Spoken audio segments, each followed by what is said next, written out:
We are moving on to another movie review. Are we? Yes, we are. What do we watch? We watched VHS Beyond on Shudder. It's available now. This is the 7th entry in the popular found footage horror series that first arrived back in 2012. I didn't even know there were 7 of these fucking movies, dude. I've watched 3 or 4 of them now. There are 7 of them. And these are like basically like they're like anthologies. There's several like short films, disconnected stories that have no relation to the other, but they're all the overarching theme is usually somewhat connected in a way. But this is available on Shudder. Tone, I want to get your thoughts. Now, obviously, you've seen more VHS movies than I have. Yeah.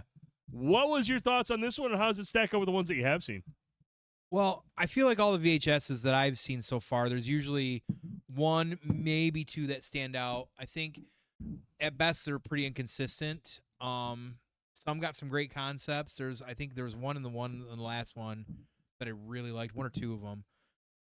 But when I saw this, see, those are traditional like horror like tropes, whereas this leans into the sci-fi. Yep. And they build the entire thing like it's a fucking documentary, which I thought was kind of neat too. It's pretty rad. Which I really like that. So, there's 6 in this one. Right away, the first one kind of comes out. I know Drass wouldn't be able to watch this. It's all first person. Yeah. It's definitely Stork. definitely pretty wild. And just jumps right into the sci-fi. At first, you're thinking it's kind of one thing. Yeah. Which I thought was cool. And then it kind of did a switch, and I was like, oh, okay, we're going this way. But overall, I think and we'll talk about the one I think briefly in particular, that you really liked. I felt like that one that Justin Long did. I liked it. I thought it was good. It's weird placement. Of the other 5, it didn't feel like it fit very well. It didn't, because the overarching theme here is a lot of UFO sci-fi horror. And this one just had nothing to do with Yeah, sci-fi. I don't know why they just threw it in there. Maybe because they got Justin Long involved and said, "Here we go," right? Right. And that's fine too, because if you think back to like outer what is it, the Outer Limits, Twilight Zone, all that stuff, really can hit anything, right? Even Tales from the Crypt.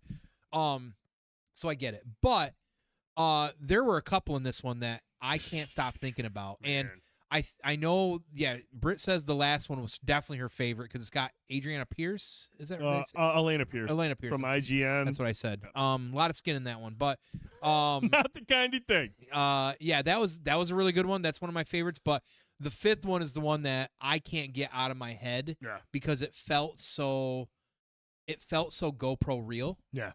And like literally like the cinematography of how they did everything just felt like it was believable. So just to give you a quick idea of what this is, there's a guy that's it's his birthday, and him and his friends are going skydiving. 6 or 8 of them skydiving. Yeah, they're going together. skydiving, and something happens in the air. Their plane basically just crumbles to pieces, and they fall down the earth. Some of them get the parachutes open, some of them don't. Yeah. And they're basically hunted on the ground by what took their plane down. So it's like Tone said, it's all shot from like their helmets, their GoPro cams from when they were parachuting, and it is extremely gory. It's extremely intense. Yeah. And it's in my opinion, out of all the films, it's probably the most intense one. Yeah, the most. I mean, Stork is really good because it's first person, but this one had a way more just continuous dread of like what was going to happen to these characters. Yeah. And the last one was definitely a very well made as well too. Like I feel like Stowaway was the most thought-provoking one. I really thought that one was felt the most like true like sci-fi fantasy. Yes. Where some of the other stuff felt more like more of a grounded potential sci-fi, like holy shit, I'm believing this right now, right? Kind of thing, like found footage. The last one's still great as well too. Overall, I really like, compared to all the other ones, this is by far my favorite. And I think was that directed by I didn't realize it was written by Mike Flanagan. I knew it was directed by Kate Siegel. But I didn't realize that it was. He wrote the last one. Wow, That's right. That makes a lot of sense then. Yeah, you see it, right? Yeah. Absolutely. Yeah. Absolutely. So great film. I think I'd love everybody to watch it because I want to know what they think. It's interesting because like overall reviews of it lays in like the high 60s, low 70s, which I actually liked it more than that. I'm sitting at like 8.5. Honestly, if I'm looking at a 10 right now, like it's not perfect. Yeah. I don't know if it's great, but I'd say a solid 7 or 7.5. that's where you're sitting for you. So yeah, I just think that fifth one, and even that last one, resonated so much with me. Mm-hmm. Because again, horror is still something I feel like I'm still over the last couple of years adapting to, and sci-fi horror. Yeah, Stowaway, Man. like I said, like you mentioned about Stowaway, like that one I felt like is the best written one because it thinks about something that people have talked about when it comes to aliens and how they get here and how long it takes them to get here and how they'd be capable of doing it. And then they really explore how how we just wouldn't adapt very well to it. And I thought that part of it was so Pretty fucking rad. neat. And the horror element is just the whole rebuilding process. I won't get into what it is, but you're just like, oh man, that fucking sucks. Yeah. That fucking sucks. But let me tell you something, Tone. Yeah. I love Stowaway, and I Yes. love Live and Let Die. And I'm not saying Stork or I didn't care for Dream Girl. I thought Dream Girl was the weirdest one, like the weakest one. It wasn't terrible, but it was just like okay, It was a cool concept. cool concept. It fit the sci-fi thing. Yeah. But definitely the weakest of all of them for me. Absolutely, I agree 100% with that. And the overarching like abduction thing was just like the one that they started off with and they end with. It's that whole it probably would have been better had it been just one story as opposed to being broken up between the main stories. Yeah. But dude, don't sleep on fucking Fur Babies. The one directed by Christian and Justin Long. Justin Long of Everything. and one of the greatest cameos ever in Zack and Miri Make a Absolutely. Porno. Absolutely.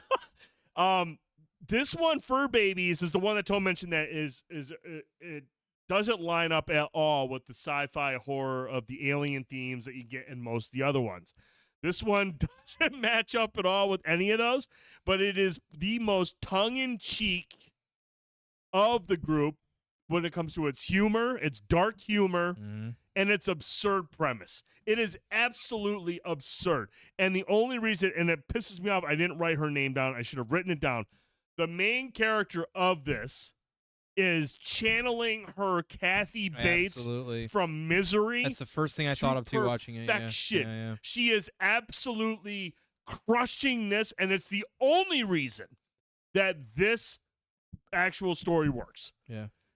She is so fucking entertaining. She is so over the top. Like it's so absurd, but she embraces it, and she just has that right delivery to be like, she's fucking nuts. She's fucking nuts. But she is fucking hilarious and so oblivious to how nuts she is. Right.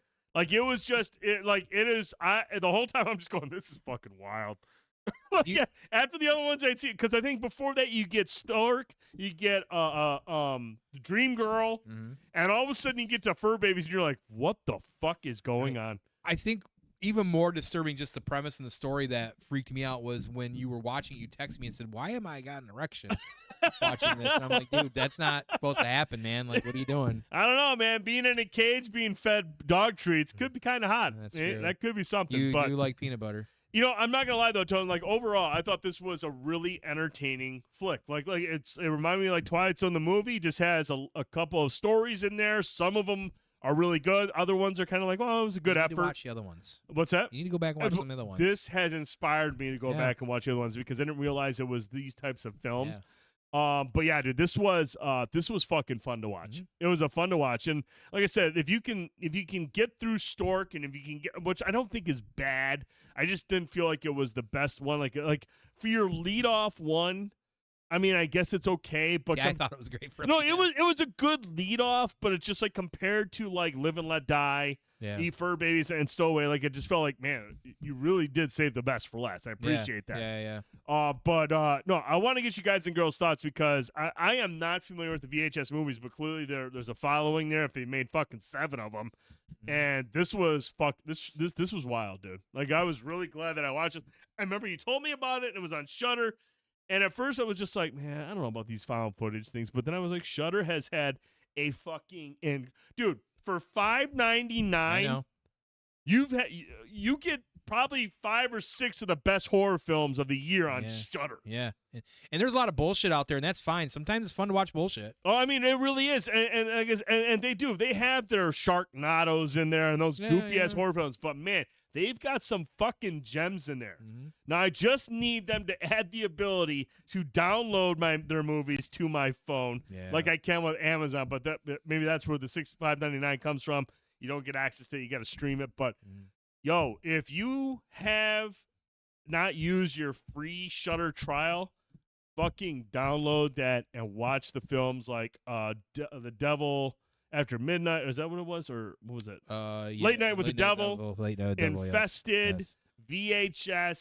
VHS. When Evil Lurks. I mean, there are some fucking dynamite fucking horror films on Shudder that you definitely want to check out. I've heard a lot of good things about Tubi as well.